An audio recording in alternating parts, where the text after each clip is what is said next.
Satu-satunya anggota Akademi VR46 yang masih aktif membalap dan belum dipromosikan ke MotoGP adalah Celestino Vietti. Tapi, kenapa alasannya? Apakah mungkin tidak ada tim lain yang tertarik melihat prestasinya di Moto2? Tahun 2022 adalah musim terakhir Muni VR46 Racing Team di Moto2. Saat itu, Vietti mengakhiri kejuaraan di peringkat ke-7. Tahun berikutnya pindah ke Vantic Racing dan menempati peringkat ke-10 di klasemen akhir. Dan tahun lalu di tim Red Bull KTM Ayo peringkatnya sama seperti saat dia di tim VR46. Dengan perolehan posisi di luar 5 besar ini saja mungkin bisa dilihat, kecuali melalui tim VR46 sendiri atau dukungan sponsor besar akan sulit baginya naik ke kelas MotoGP. Alessio Salucci, bos tim VR46, berujar Vietti belum saatnya ke MotoGP. Sebab Vietti mengalami kesulitan selama 2 tahun terakhir dan memiliki masalah dengan cedera. Saya adalah orang yang merekomendasikannya ke akademi 10 tahun yang lalu, tetapi bagaimanapun masih terlalu dini baginya untuk dipromosikan ke MotoGP. Tahun 2025 ini, Vietti membalap di Moto2 dengan tim Speed Up Racing. Usia berpendapat Vietti perlu mencapai hasil yang baik dulu di sana. Dengan kata lain, Vietti yang kini berusia 23 tahun masih punya kesempatan untuk membuktikan kemampuan di kelas menengah Moto2 sebelum benar-benar siap naik kelas. Atau paling tidak sebagai pembalap cadangan untuk masa depan tim milik Valentino Rossi. Apakah Akademi VR46 sudah tidak menerima murid lagi? Yang pasti tidak lagi muncul murid baru setelah Celestino Vietti. Nama terakhir yang naik kelas ke MotoGP yakni Marco Bezzecchi dan Luca Marini. Dua nama itu sendiri sebelumnya didahului oleh duo Franco Morbidelli, runner-up MotoGP 2020 dari Yamaha, dan Pecco Bagnaia, sang juara dunia 2 kali di Ducati.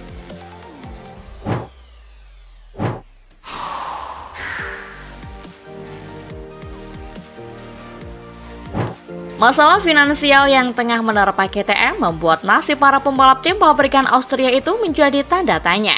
Salah satunya adalah Acosta yang dikabarkan akan meninggalkan KTM dan VR46 menjadi salah satu destinasi terbarunya.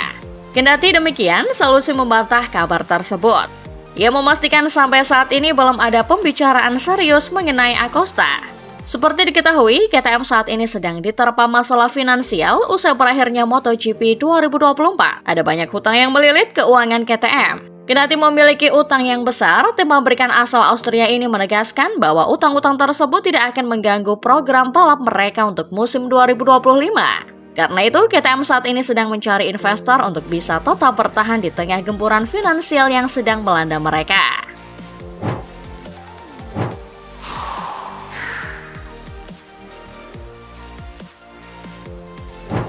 Marc Marquez harus meninggalkan sponsor pribadi utamanya Red Bull demi memenuhi rencana menjadi bagian dari tim resmi Ducati, antara lain dengan Monster, pesaing langsung produsen minuman asal Austria tersebut. Marquez mengenakan logo Monster di topi dan baju balapnya pada presentasi tim Ducati. Cakar juga ada di motornya. Faktanya, Monster semakin terlihat tahun ini, terutama pada Desmos edisi GP25. Kontrak standar Ducati mengharuskan para pembalapnya untuk mengenakan merek minuman California di motor, di cover motor, dan di topi yang harus mereka kenakan selama Grand Prix dan acara-acara promosi yang terkait dengan tim. Monster melakukan pendekatan kepada Marquez yang ditawari kontrak dengan nilai sama seperti Pecco Bagnaia. Namun, pembalap asal Catalan tersebut menolak karena kesetiaannya kepada Red Bull. Dan ia berharap dapat melanjutkan hubungan tersebut jika ada kesepakatan. Hal ini sepertinya tidak akan terjadi dalam waktu dekat, mengingat Monster telah memperpanjang kerjasamanya dengan Ducati dan meningkatkan dukungan finansial untuk proyek tersebut. Seperti yang diberitakan motorsport.com bahwa pabrikan yang berbasis di Borgo Panigale ini sedang menunggu panggilan dari Red Bull setelah bergabungnya sang juara dunia MotoGP 6 kali dikonfirmasi. Namun perusahaan asal Austria itu tidak bergerak ke arah itu sampai setelah musim panas. Satu-satunya tempat di mana Marc dapat menempatkan sponsornya adalah di bagian helm. Yang mereknya Zoe dapat dilihat di bagian atas kostum, di mana ia juga menempatkan lencana kecil Estrella Galicia dan nama agensinya vertikal. Selain itu, agensi ini juga mengelola karir pembalap lain, seperti Alex Marquez atau Maximo Quiles, dan beberapa artis, influencer, dan selebritas, seperti sutradara film Juan Antonio Bayona, pembuat konten Maria Martin de Pozuelo, atau Gemma Pinto, model dan pasangan Marc.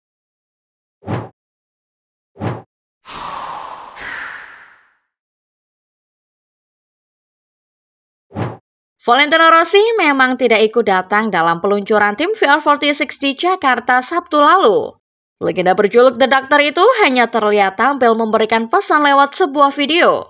Meski begitu, Direktur tim VR46 sekaligus sahabat Rossi, Alessio Salusi, menuturkan bahwa tidak akan lama lagi sang legenda akan kembali berkunjung ke Indonesia. Tapi, kini Rossi masih sibuk mengurusi berbagai hal. Pria yang akrab disapa Usio itu lantas menuturkan bahwa Rossi sangat menyukai Indonesia.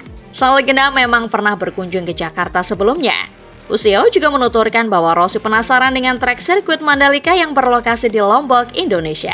Menurut sang sahabat, Rossi sangat penasaran sampai meminta untuk dijelaskan kondisi trek sirkuit tersebut. Usio pun berharap bisa secepatnya, tapi Rossi memiliki banyak hal yang harus dilakukan dengan mobil, pengujian, dan bayi perempuan kedua yang baru saja lahir.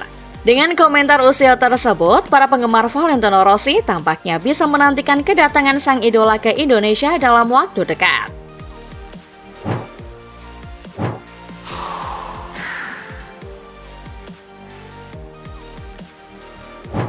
Red Bull KTM Factory Racing dan Red Bull KTM Tech 3 telah memperkenalkan kekuatan di gelaran MotoGP 2025 mereka, di mana hadir 4 unit KTM RC16 2025 identik untuk tahun ke-9 pabrikan tersebut dalam seri ini dan akan memasuki persaingan dengan jajaran terkuatnya hingga saat ini.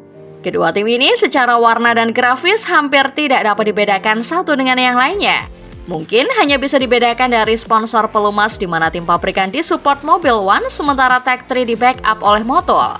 Brad Binder memasuki musim ke-6-nya di MotoGP dan telah menempati posisi 6 besar selama 4 musim berturut-turut dan 5 besar selama 2 musim terakhir. Tahun 2025 akan menjadi tahun ke-6-nya sebagai bagian dari kru Red Bull KTM di MotoGP.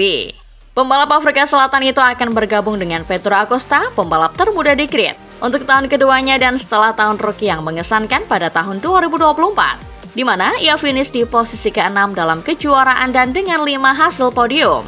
Seperti Binder, Acosta telah mengarungi Grand Prix dengan warna Red Bull dan melalui KTM GP Academy di setiap langkahnya. Enea Bastianini dan Maverick Viñales adalah dua rekrutan baru bagi keluarga ini, tetapi membawa banyak pengalaman, pengetahuan, dan potensi ke dalam tim. Bastianini telah meraih trofi podium setidaknya sekali dalam 4 tahunnya di kelas MotoGP sejauh ini. Viñales memiliki bakat yang sangat besar dan telah meraih kesuksesan di kelas utama dengan memenangkan balapan di 3 pabrikan yang berbeda. Yang terakhir terjadi di Red Bull Grand Prix of the Americas pada tahun 2024.